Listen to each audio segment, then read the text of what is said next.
In this video, let us learn how to create local branch.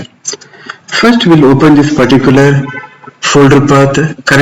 Previously we have done the clone in this particular window. Currently not required. Exit it. And previous one, git bash share. So this also we can exit. So again we can go to folder structure. So here we have a current workspace. Under current workspace there is a repository name. There only we have our project. Right click it here, show more option, open git bash here. So by default it is going to show main. So here only we need to create a local branch. Just type a command git branch. So it shows currently main branch. So we need to create a local branch. Git branch QA branch. So the QA branch got created. How we can make sure that whether the QA branch has created? Again type the same command. It will display two branches. One is main, another one is QA branch. Currently it's pointing to which branch? Main branch. Instead of main branch we have to make in such a way that it has to be pointing to QA branch. How we can point to a QA branch? Git checkout QA branch. Yes, it was switching to QA branch. Again we can execute the same command git branch. Now it was clearly showing that it is pointing to which branch? QA branch. So currently we have a QA branch. So this is a good practice. So I would like to open the paint. What exactly the main represents means this is the main branch. This is the main branch. So as soon as once after joining this particular project, we have to, so suppose there are person 1, person 2 and person 3 and person 4. There are 4 people are joining this particular project. So in this case, everyone should refer to the main branch only.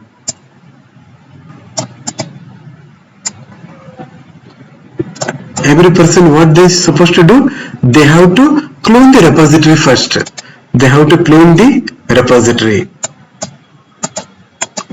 They have to clone. They have to clone the repository. Here, this person also should clone the repository. And this person also need to clone the repository. Clone repo. Clone the repository. And this person also need to clone the repository. And this person also should need to clone the repository.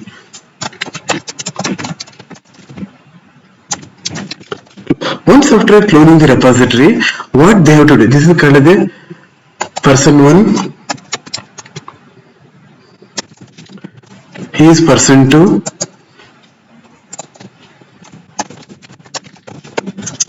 He is person 3. He is person 4. So everyone is cloning the repository. Once after cloning the repository, the first step, they have to create a local repository, local branch. Local branch they need to create. Here also this person also create a local branch. And this person also need to create a local branch. Because they should not write or create anything in the main branch. This person also create a local branch. Once after creating a local branch, assume this person is writing 10 test scripts. This person is writing and 5 test scripts or 8 test scripts. This person is automating around some 10 test scripts. And this person is automating again some 10 test scripts. So whatever the test scripts they are written, person 1, person 2, person 3, person 4, they have to push into main branch. Because currently the 10 test scripts they are written in a local branch only, and this person has written in his local branch, and person 3 has written in his local branch, person 4 also written in local branch, because main branch doesn't have those changes. So in order to get those changes in a main branch, person 1 has to push the changes into main branch. Again, person has to push the same changes into main branch. Person 3 also pushing the same changes into main branch. Person 4 also pushing the same thing into main branch. How they can able to push? For that purpose, there is a one layer here. That layer is nothing but pull request.